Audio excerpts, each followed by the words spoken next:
Salam Bapak Ibu semua.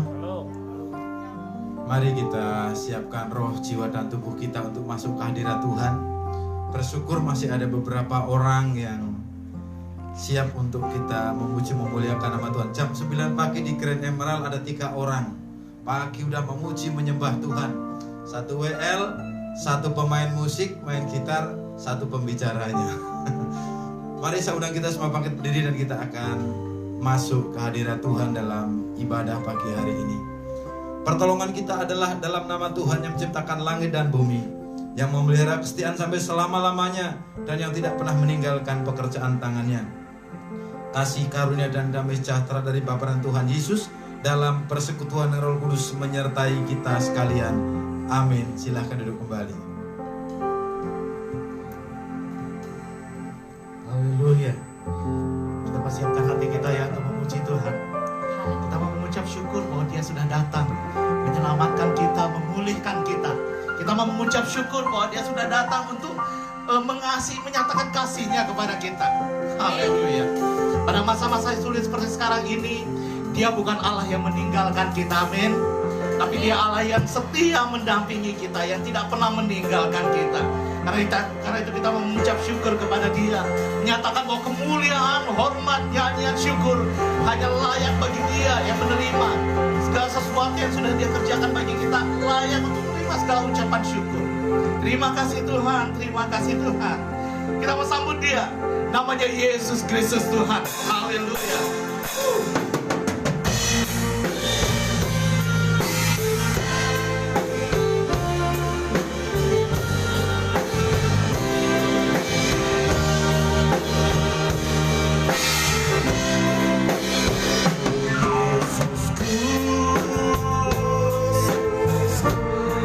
Kau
kemuliaan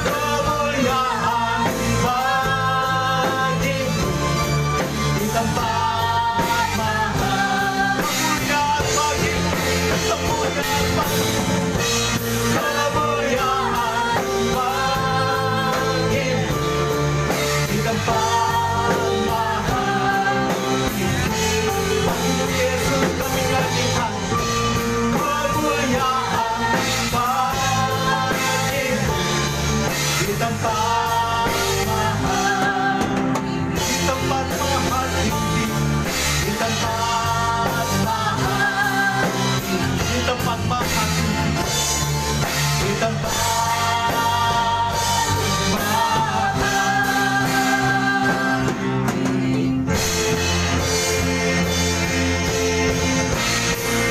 terima juga dan tepuk tangan buat Yesus Tuhan kita. Engkau layak Tuhan. Terima sanjungan, nyanyian ucapan syukur, nyanyian kemuliaan bagi nama Yesus Tuhan. Pengagungan, Engkau ucap syukur kepadamu Tuhan hari ini. Kami percaya berkat-Mu melimpah bagi kami, kekuatan, berkat-Mu untuk damai sejahtera, untuk hikmat, untuk kesehatan, untuk memberkati kami dengan segala sesuatu, mencukupkan kebutuhan kami. Karena itu Engkau datang Tuhan, Engkau datang untuk selamatkan kami. Engkau tidak mau kami terhilangkan, Engkau tidak mau kami menjadi jatuh lebih dalam, tapi Engkau mengangkat kami. Tuhan Yesus, kami mengucap syukur kepadamu. Pagi ini kami mau nyanyikan nyanyian kami khusus bagimu. Sanjungan kami, nyanyian syukur, nyanyian kemuliaan, nyanyian penghormatan kepada Yesus Kristus Tuhan. Kami mau menyatakan Engkau layak Tuhan Yesus, Engkau layak Tuhan Yesus. Terima kasih Tuhan, terima kasih Tuhan kami mau beribadah pada pagi hari ini, siang hari ini. Kau berkati kami, jamah setiap kami Tuhan, baik kami yang ada di tempat ini maupun kami yang ada di rumah. Engkau Allah ada di mana-mana. Engkau sanggup menjamah mereka, memulihkan mereka, memberkati mereka. Terima kasih Tuhan, dalam nama Tuhan Yesus kami berdoa, kami mengucap syukur. Katakan bersama-sama, amin. Tepuk tangan sekali lagi buat Tuhan kita yang luar biasa itu. Kita mau bersuka cita ya di hadapan Dia. Ya, yes. Tepukkan tanganmu dan bersuka citalah, karena Dia Allah yang luar biasa itu. Kasih-Nya besar, lebih kuat dari dosa, sehingga Dia sanggup menyelamatkan kita. Bersama-sama nyanyikan. Kasih yang begitu besar, ya, lebih kuat dari dosa. Kasih yang menemukanku, selamatkan dan pulihkanku. Naikkan syukur, naikkan syukurku, ya. Akan berhentak puji dan tinggikan nama-Mu selalu sekali. Ya, bebaskan, dibangkitkan, hidup yang tahu dan hidup hanya untuk-Mu. Yes, bukankah Dia Allah yang memulihkan kita? Amin.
Haleluya. Kata-kata terakhir dari lagu ini apa? Hanya untukmu. Angkat tanganmu, katakan hanya untukmu. Amin. Haleluya. Kita mau ungkapkan itu dalam pujian kita. Hanya untuk Tuhan Yesus. Tuhan, dengarkan lagu ini. Kami mau mengungkapkannya, menyatakannya bahwa hidup kami untuk Engkau. Amin. Amin. Milikmu Tuhan. Lakukan apa yang Kau mau bagi hidupku. Terima kasih untuk segala sesuatu yang sudah Kau berikan bagi kami. Terima kasih untuk pengorbananmu Tuhan Yesus. Ya, aku milikmu Tuhan. Ku berserah kepadamu seluruh hidupku, seluruh hidupku. Kau genggam dalam tanganmu. Taruh tanganmu di dada, katakan ini hatiku,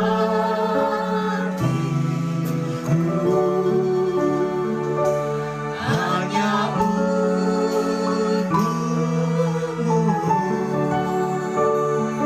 Ini jiwaku,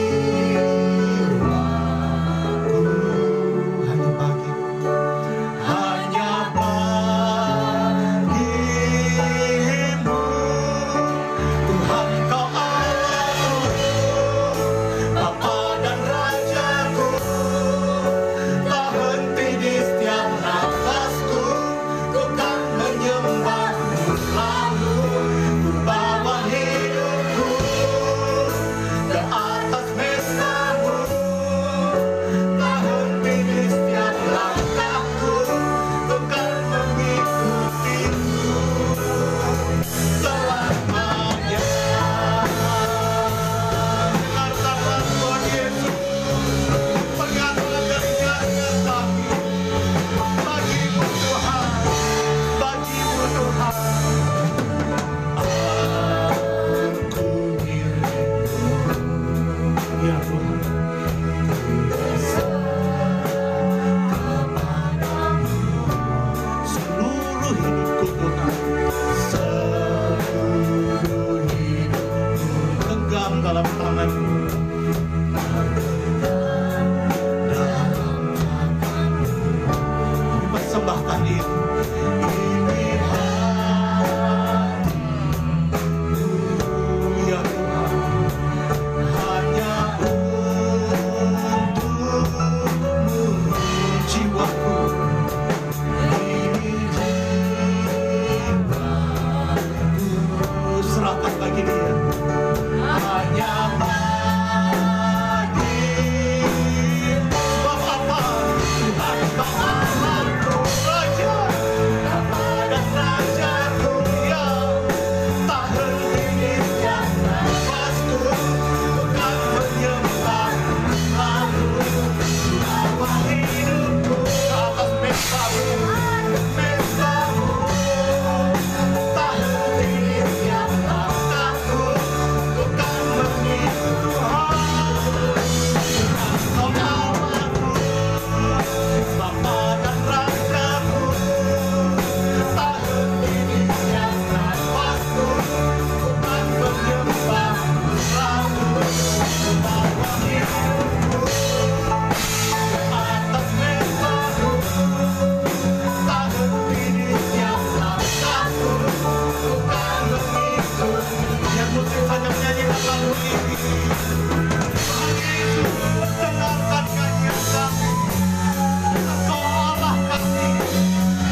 Siapkan hati kita untuk mendengarkan firman Tuhan sambil mengungkapkan komitmen ini sekali lagi dengan sungguh-sungguh di hadapan Dia. Nyanyikan, Tuhan Kau Allahku, Bapa dan Rajaku, tak henti di setiap nafasku, ku kan menyembah-Mu selalu, ku bawa hidupku ya Tuhan ke atas mesbah-Mu. Setiap langkahku, ku kan mengikut lagi.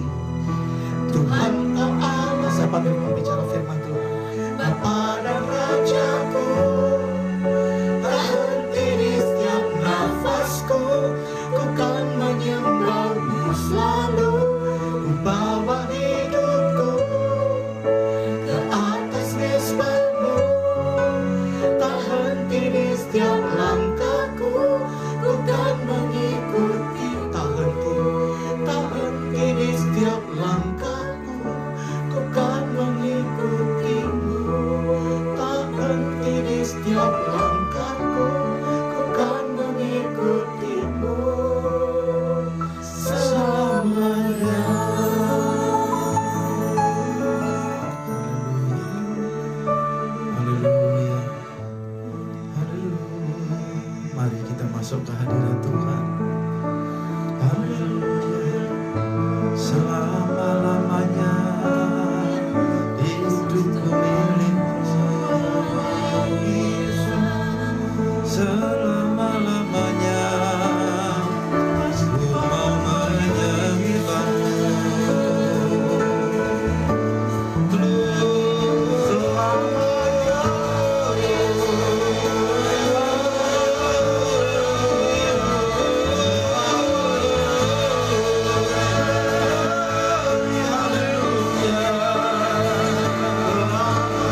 Terima kasih Bapa di surga, Engkau hadir menggenapi firman-Mu, karena kami berkumpul bersekutu dalam nama Yesus, maka Engkau hadir di tengah-tengah kami. Terima kasih Engkau bersemayam di atas puji-pujian kami. Dan biarlah saatnya sekarang, berbicaralah kepada kami ya Tuhan, melalui pemberitaan firman Tuhan ini. Urapi kami, mampukan kami mendengar dengan baik. Dan kami perlu Roh Kudus, agar kami dimampukan untuk melakukan firman yang kami dengar dengan baik ini. Dengan setia kami melakukan. Dan berkat-berkat Tuhan dalam rumah tangga, dalam pekerjaan, dalam persaudaraan persekutuan, di dalam kesehatan, di dalam spirit kami akan mengalami itu, dan itu menjadi bagian di dalam hidup kami. Terima kasih Bapa, berbicaralah kepada kami, dan kami siap mendengarnya dalam nama Tuhan Yesus. Amin. Silakan dulu Bapak Saudara, salam semuanya. Puji Tuhan. Tema bulan Desember ini adalah dipulihkan untuk memulihkan. Dalam hukum berkat, dari dua hal ini kadang bisa mana saja terjadi duluan.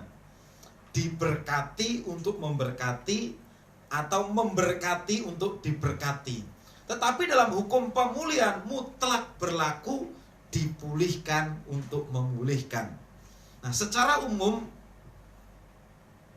pengertian bahagia, nah kita akan sharing nanti dari Mazmur pasal 1, dan kita ambil topik pagi hari ini adalah bahagia sebagai tanda orang yang dipulihkan. Bahagia, sukacita, dan gembira itu satu rumpun. Dan ini kalau dalam bahasa Indonesia itu masuk dalam hukum klimaks anti klimaks. Dan klimaksnya itu adalah bahagia.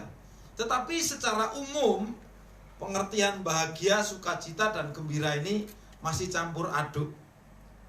Menurut Kamus Besar Bahasa Indonesia, arti kata bahagia itu adalah keadaan atau perasaan senang dan tentram, bebas dari segala yang menyusahkan. Kemudian sukacita itu diartikan sebagai bersuka hati atau bergirang hati. Dan gembira itu artinya adalah suka, bahagia, bangga, senang, ria, senang hati, bersukacita atau riang-riang. Tetapi dalam Alkitab rupanya bahagia, sukacita, dan gembira itu sedikit berbeda. Jadi kalau boleh saya gambarkan seperti gambaran roh, jiwa, dan tubuh itu hidup di dalam satu kesatuan manusia, seorang pribadi, tetapi ada beda-bedanya. Nah, dalam hal ini Lukas 6 ayat 20-23 itu dari klimaks dulu, berbicara tentang bahagia, kemudian sukacita dan gembira. Lukas 6 ayat 20 kata Yesus, "Berbahagialah hai kamu yang miskin, karena kamulah yang empunya kerajaan Allah." Ada enggak miskin tapi bahagia? Kalau ada istilah biar miskin yang penting sombong gitu ya? Bukan. Tapi ini, berbahagialah hai kamu yang miskin. Nah, miskinnya seperti apa? Karena kamulah yang empunya kerajaan Allah. 21. Berbahagialah hai kamu yang sekarang ini lapar, karena kamu akan dipuaskan. Berbahagialah hai kamu yang sekarang ini menangis, karena kamu akan tertawa. Ayat 22. Berbahagialah kamu jika karena anak manusia orang membenci kamu, dan jika mereka mengucilkan kamu dan mencela kamu serta menolak kamu sebagai sesuatu yang jahat. Begitu ya Bu Lufi ya. Jadi berbahagialah. Ayat 23. Bersukacitalah pada waktu itu dan bergembiralah, sebab sesungguhnya upahmu besar di surga, karena secara demikian juga nenek moyang mereka telah memperlakukan para nabi. Lukas 6 ayat 23. Jadi bahagia itu lebih melekat pada sifat roh manusia yang sudah dipulihkan, sukacita itu mendekati kedua-duanya. Dan ini lebih mendekati kepada keadaan jiwa. Dan jika kita baru sampai level gembira, itu akan sangat mudah dibedakan saat kita banyak duit dan saat tidak punya duit sama sekali. Itu level gembira. Tapi orang dalam level bahagia, punya duit, tidak punya duit, itu susah dibedakan. Oleh karena itu, topik sharing firman Tuhan saat ini adalah bahagia sebagai tanda orang yang dipulihkan. Jadi dalam hukum berkat itu bisa mana dulu? Biasanya kita diberkati untuk memberkati, tapi firman Tuhan itu mengatakan berbahagialah orang yang, lebih berbahagia orang yang memberi daripada yang menerima. Artinya memberkati untuk diberkati. Tapi dalam hukum pemulihan itu mutlak hukumnya untuk kita dipulihkan baru kita memulihkan. Kalau kita naik pesawat terbang, pada saat mau tinggal landas, biasanya pramugarinya bilang, para penumpang yang terhormat, kemudian memperagakan alat peraga, dan di bawah tempat duduk kita biasanya ada pelampung, dan di atas kepala kita di plafon pesawat biasanya ada masker oksigen. Nah, kalau pas kita naik pesawat itu kemudian kita bawa anak balita, itu siapa Bu Novi yang mau ditolong? Ibu pakai dulu atau anaknya baru ditolong? Kita pakai dulu. Yuk yang lain. Ya? Kita dulu. Alasannya apa? Oh, nolong anaknya ya. Itu jawaban manusiawi sekali. Tapi dalam buku berapa ratus kali naik pesawat jawabannya masih kita tolong dulu. Tetapi dalam hukum penerbangan ternyata tidak. Jadi, sorry, bener. Sorry, saya salah pikir. Jadi, tolong kita dulu, kita pakai dulu, baru nolong orang lain. Kenapa seperti itu? Kadangkala orang kasihan terhadap anak, lalu yang ditolong anaknya dulu atau orang lain dulu. Pikirnya apa? Ya, anak kasihan nanti kalau mati. Tetapi kenapa dalam hukum penerbangan itu terjadi? Kita harus menolong diri kita sendiri, karena ternyata banyak ketika dia mau nolong anaknya atau menolong orang lain, dia kehabisan oksigen dalam ruang hampa udara seperti itu, sehingga dia sendiri pingsan, tidak jadi nolong, dia mati, yang mau ditolong mati. Tapi dalam hukum penerbangan ini, kalau kita menolong, kelihatannya sih egois, tapi bukan. Ketika kita menolong diri kita dulu, kita selamat dulu, baru kita menyelamatkan orang lain, dalam kondisi kita full oksigen dari alat tadi, baru kita menolong orang. Itulah sebabnya hukum penerbangan menerapkan hal seperti ini. Demikian juga di dalam kehidupan kita, di dalam ikut Tuhan. Kita harus diselamatkan dulu, baru kita menyelamatkan orang lain. Oleh karena itu saya selalu mengatakan bahwa visi Tuhan untuk saya adalah Tuhan menyelamatkan saya. Dan visi Tuhan untuk orang lain adalah Tuhan mau menyelamatkan orang lain melalui saya. Jadi dalam hukum dipulihkan untuk memulihkan ini mutlak, bahwa kita harus dipulihkan dulu, baru kita bisa memulihkan orang lain. Amin. Simple ya. Nah, sepanjang 2020 kita punya tema setiap orang mengalami pemulihan. Nah, ini 2020 itu tinggal 20 berapa lagi Pak Johan? 24 hari lagi ya. Nah, sudah pulih bener belum? Pribadi per pribadi. Nah, itu doa kita biarlah terjadi pemulihan dalam 5 area tadi. Rumah tangga, di dalam pekerjaan, di dalam persaudaraan, di dalam kesehatan, di dalam spirit atau semangat. Ada enggak? Waduh, kok saya justru sekarang mau akhir Desember ini malah mengalami goncangan yang luar biasa. Masih ada 24 hari. Berapa? 24 hari ya. Nah, tetap saya percaya di zaman milenial ini orang percaya akan hidup oleh karena imannya. Jadi biarlah diketawain oleh dunia. Ada pepatah mengatakan, biar anjing menggonggong, kafilah tetap berjalan. Nah, ayat pembahasan kita dalam kebahagiaan tadi adalah Mazmur 1 ayat 1 sampai 6. Bagaimana memahami keadaan miskin, lapar, menangis, dibenci, dikucilkan dan dicela menurut Lukas 6 ayat 20 sampai 22 tadi. Mazmur 1 ayat 1 sampai 6 mungkin bisa minta dimunculkan Kak Andre. Mazmur 1 ayat 1 sampai 6. Kita baca bersama-sama aja ya, soalnya kan tidak banyak ini. 1, 2, 3. Berbahagialah orang yang tidak berjalan menurut nasihat orang fasik, yang tidak berdiri di jalan orang berdosa, dan yang tidak duduk dalam kumpulan pencemooh. Ayat 2. Tetapi yang kesukaannya ialah Taurat Tuhan, dan yang merenungkan Taurat itu siang dan malam. Ayat 3. Ia seperti pohon yang ditanam di tepi aliran air, yang menghasilkan buahnya pada musimnya, dan yang tidak layu daunnya, apa saja yang diperbuatnya berhasil. Ayat 4.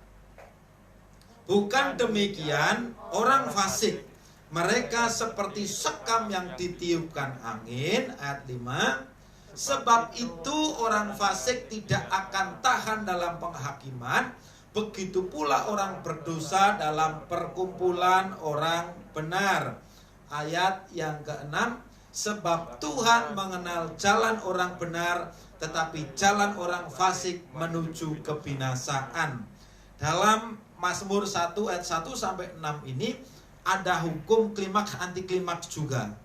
Di ayat yang 1 itu menyebutkan berbahagialah orang yang tidak berjalan menurut nasihat orang fasik, yang tidak berdiri di jalan orang berdosa, dan yang tidak duduk dalam kumpulan pencemooh. Nah, Bapak Ibu Saudara kasih Tuhan, hukum klimaksnya di mana? Saya akan kasih ilustrasi terhadap dosa, terhadap sesuatu yang di luar Tuhan. Kadangkala sesuatu yang di luar Tuhan itu begitu menarik. Oleh karena itu di Perjanjian Baru itu mengatakan tentang dosa, itu manusia terpikat, kemudian dia terikat, kemudian dia nyandu, lalu itu dosa. Itu namanya edik, itu seperti itu. Jadi orang kecanduan itu, kecanduan apapun ini, itu awalnya dia terpikat, terikat, lalu dia kecanduan.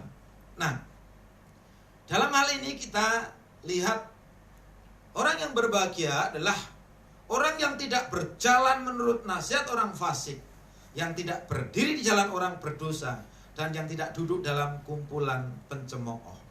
Contoh yang satu ini bukan model orang yang berbahagia, tapi dia orang yang gembira. Kenapa? Saya punya tetangga, satu saat dia akan belanja spare part untuk kendaraan roda 2 karena dia buka bengkel. Saat hidup di Jakarta, orang ini pemabuk dan penjudi kelas berat. Dia pulang kampung, buka bengkel. 5 km dari rumahnya, dari bengkelnya, dia pergi ke kota. Kemudian dia naik sepeda motor, dengar kerumunan. Kemudian dia tulah-tulih, ada orang judi sabung ayam, dan dia juga penjudi sabung ayam juga. Nah, motor diparkir di satu tempat agak jauh. Dia berjalan ke kerumunan itu. Pikirnya dia berjalan sambil menuju ke toko spare part sepeda motor. Karena sabung ayam itu menarik bagi dia, hatinya bergembira. Bergembira, dia jalan, tolah-toleh, mulai kumat-kumat ini. Pikirannya mungkin bergelora, kemudian dia berjalan lewat situ. Apa yang dilakukan berikutnya? Karena menarik, dia berdiri di situ. Berdiri. Tambah seru ini. Tepuk tangan, apalagi sabung ayam, ada ayamnya yang tajinya dikasih pisau segala macam, tambah seru. Nah, kemudian setelah dia berdiri, kemudian tambah menarik ini. Udah pegang-pegang kantong, ikut dak, taruhan.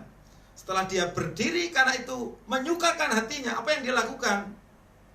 Dia jongkok. Pada saat dia jongkok, tidak tahu dia sudah ikut taruhan atau belum. Itu patroli datang. Satu rombongan, dia datang kalang kabut. Karena dia mikir satu sisi dia motornya parkir sebelah kiri, toko spare partnya sebelah kanan, bingung. Akhirnya yang lain lari ke, tidak tahu pada kemana. Dia sesekali mau ke kiri, sesekali mau ke kanan. Akhirnya kanan kiri. Kesandunglah dia. Kesandung pada saat dia mau berjalan lagi. Menurut kisahnya, kepalanya itu dipukul pakai gagang pistol. Nah, 3 bulan setelah itu, kesehatannya menurun terus. Dan akhirnya mati muda saat anak ketiganya dalam kandungan. Jadi ini kisah nyata. Kalau mau nunjukin alamatnya saya tunjukkan pokoknya. Nah, coba kita akan melihat di Mazmur pasal 1 tadi. Berbahagialah orang yang tidak berjalan menurut nasihat orang fasik, yang tidak berdiri jalan orang berdosa, dan ayat selanjutnya. Nah, ketika kita melihat firman Tuhan dari 1 ayat sajalah. Ini ada 6 ayat, tapi mudah dipahami. Berbahagialah orang yang merenungkan firman Tuhan siang dan malam. Nah, bagaimana cara merenungkan firman Tuhan supaya kita menjadi bagian orang yang berbahagia? Jadi, siapa sih yang terlibat dalam perikop Mazmur 1 ayat 2, Mazmur 1 ayat 1 sampai 6 ini? Coba kita akan melihat di dalam Mazmur 1 ayat 1, minta tolong ke 1 ayat 1 lagi. Nah, siapa saja Bapak Ibu yang terlibat di dalam pembahasan perikop ini? Yang pertama adalah orang yang tidak berjalan menurut nasihat orang fasik. Siapa saja yang masuk dalam ayat ini? Masih di dalam ayat ini, di ayat 1 masih. Orang yang tidak berdiri di jalan orang berdosa. Siapa lagi yang terlibat di dalam ayat ini? Yaitu orang yang tidak duduk dalam kumpulan pencemooh. 3 orang itu bisa 3 orang, bisa juga 1 orang. Tetapi kita lihat yang terlibat dalam ayat ini adalah berbahagialah orang yang tidak berjalan menurut nasihat orang lain, orang fasik, yang tidak berdiri di jalan orang berdosa, orang yang tidak duduk dalam kumpulan pencemooh. Ini juga klimaks anti klimaks. Kemudian siapa lagi yang terlibat di dalam ayat-ayat ini? Yaitu orang yang kesukaannya ialah Taurat Tuhan, masih di ayat 1. Lalu siapa lagi yang terlibat di dalam ayat ini? Orang yang merenungkan Taurat itu siang dan malam. Jadi ada 5 orang, 5 model orang, 5 jenis orang. Setidaknya ini bisa dibagi dalam 2 orang, yaitu orang fasik dan orang yang merenungkan Taurat itu siang dan malam. Bapak Ibu Saudara, orang fasik itu biasanya bukan orang yang tidak tahu firman, bukan orang kafir yang menolak firman. Tapi orang fasik ini biasanya adalah orang yang tahu firman. Dia mau mendengar firman Tuhan, tetapi untuk melakukannya pilih-pilih. Mana yang cocok dengan kesukaan hatinya, dengan yang bisa menggembirakan hatinya. Kalau tidak menyenangkan hatinya, dia akan tinggalkan. Itu namanya pemburu ayat. Jadi ada 5 orang yang terlibat di ayat ini. Sudah kita lihat, orang yang tidak berjalan menurut nasihat orang fasik, yang tidak berdiri jalan orang berdosa, yang tidak duduk dalam kumpulan pencemooh, orang yang kesukaannya Taurat Tuhan, dan orang yang merenungkan Taurat itu siang dan malam. Bagaimana orang merenungkan firman Tuhan? Itu adalah ketika melihat firman Tuhan, Kalau dulu waktu sekolah minggu kita lihat firman Tuhan itu pokoknya oh ya amin, tapi kita tidak ngerti apa-apa. Sangat bahaya. Ketika kita melihat perjanjian lama, ada orang lihat gigi ganti gigi, dia ditonjok orang giginya copot, jadi tonjok 1 gratis 2 kan gitu. Bukan seperti itu. Tapi merenungkan firman Tuhan itu adalah kenapa ya ayat itu seperti ini ya. Coba kita lihat di Mazmur 1. Nah, bukan hanya 5, siapa yang terlibat di pasal 1 dari Mazmur ini? Orang fasik di ayat 5, orang berdosa di ayat 5, orang benar di ayat yang kelima, dan Tuhan yang terlibat di dalam Mazmur pasal 1 ini. Nah, itu jadi kalau dalam ilmu manajemen itu kan 5W 1H ya. What, when, why, where, who, kemudian satunya is ya, how gitu. Jadi siapa ketika kita merenungkan firman Tuhan, siapa saja yang terlibat di dalam kisah dalam ayat ini. Kemudian what-nya, apa saja yang dikatakan tentang orang benar yang dipulihkan. Jadi karena topiknya itu adalah bahagia itu adalah menjadi bagian dari orang yang dipulihkan. Lalu apa saja yang dikatakan tentang orang yang dipulihkan? Yang pertama masih di ayat 1. Orang yang tentang orang benar yang dipulihkan itu, dia tidak berjalan menurut nasihat orang fasik di ayat 1. Yang kedua, dia tidak berdiri di jalan orang berdosa.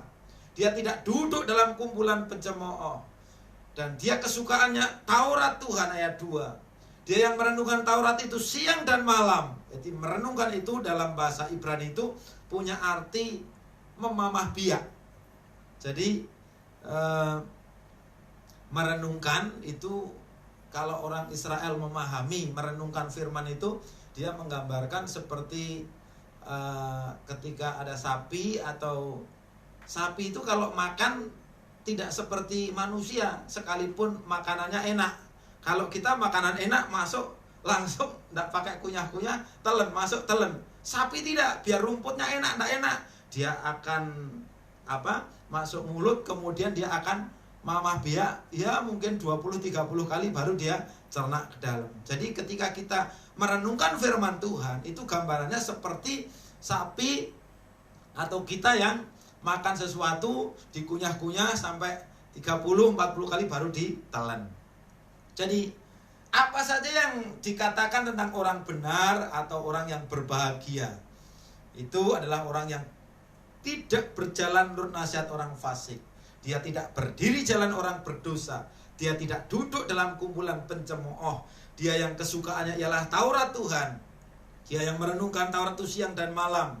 Dia seperti pohon yang ditanam di tepi aliran air. Dia menghasilkan buah pada musimnya. Dia tidak layu daunnya, dan apa saja yang dibuatnya berhasil. Dan Tuhan mengenal jalan orang benar. Kemudian apa saja yang dikatakan tentang orang fasik? Yaitu mereka seperti sekam yang ditiupkan angin.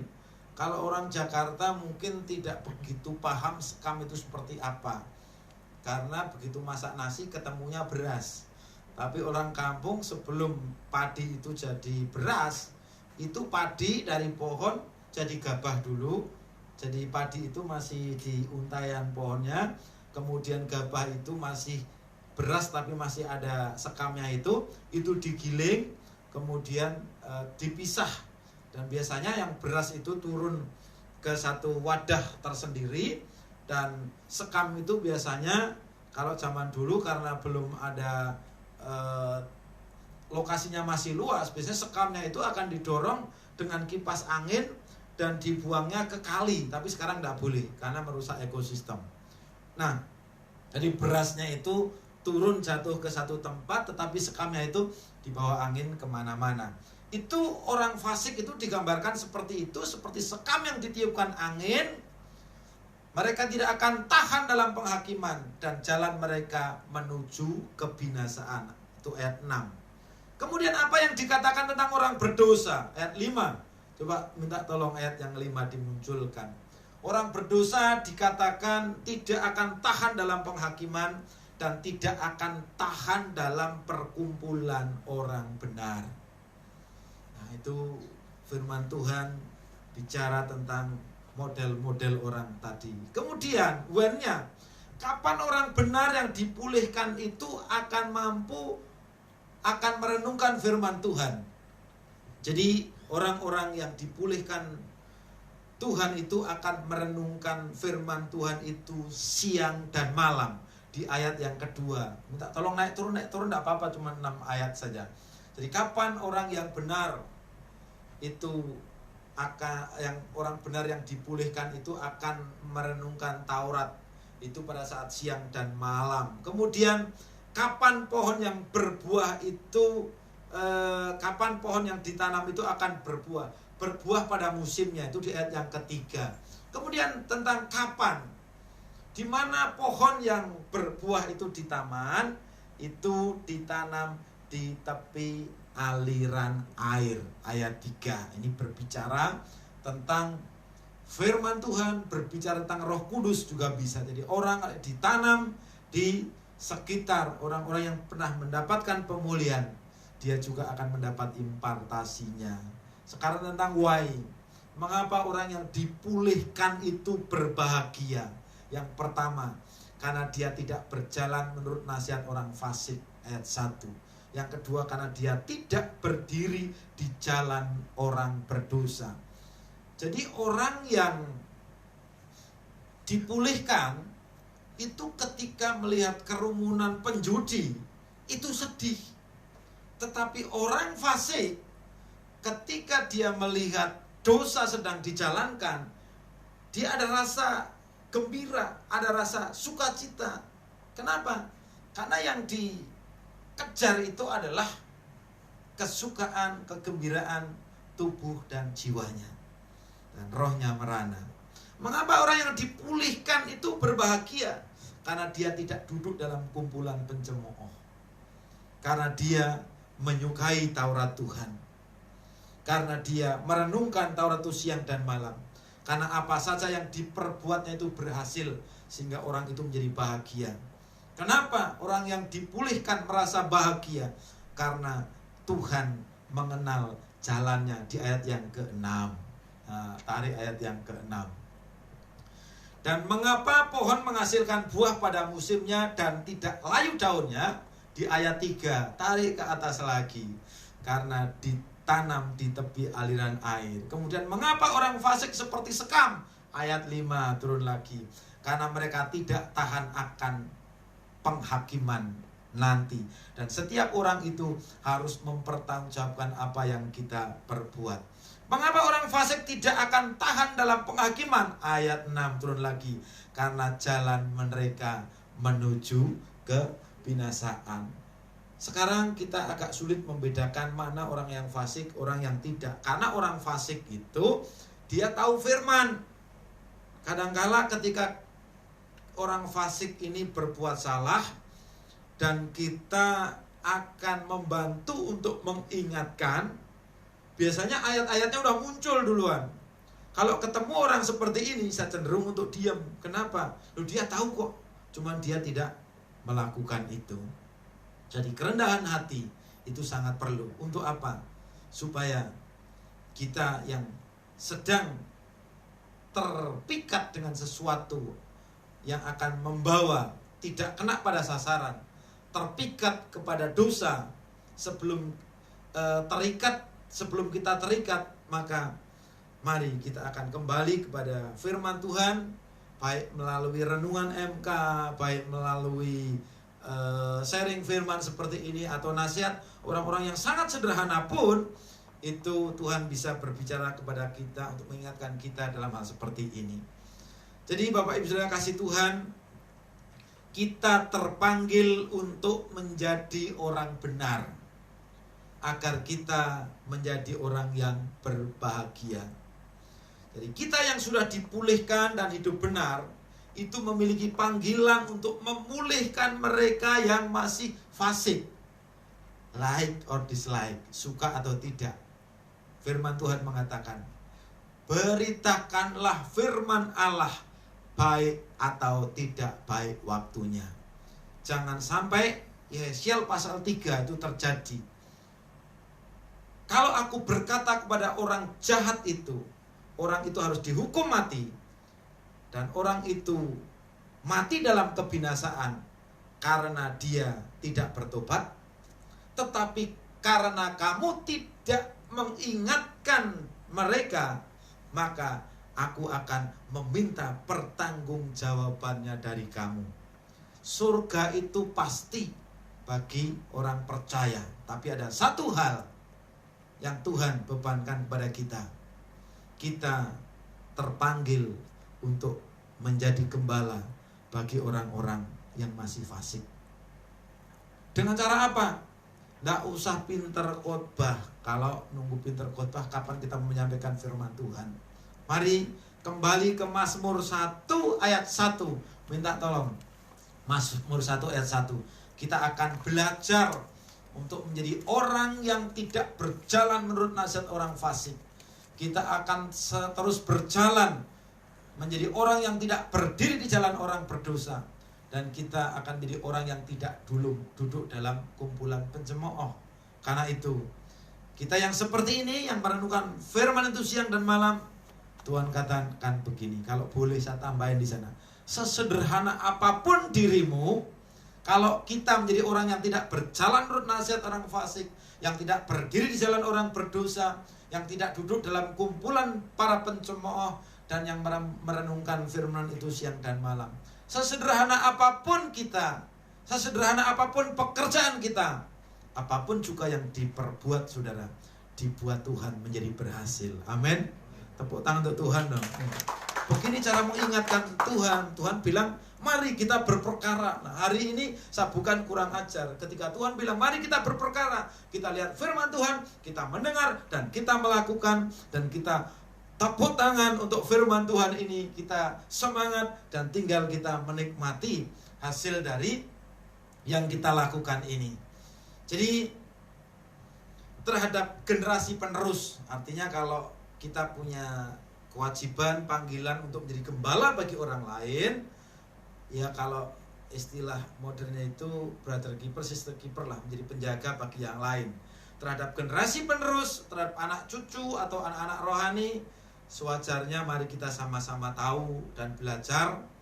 Kita harus tahu anak-anak kita, anak rohani atau orang-orang di sekeliling kita itu, orang-orang khususnya yang dekat dengan kita itu, berjalan kemana dengan siapa mereka, berdiri di mana dengan siapa dia, duduk di mana dengan siapa.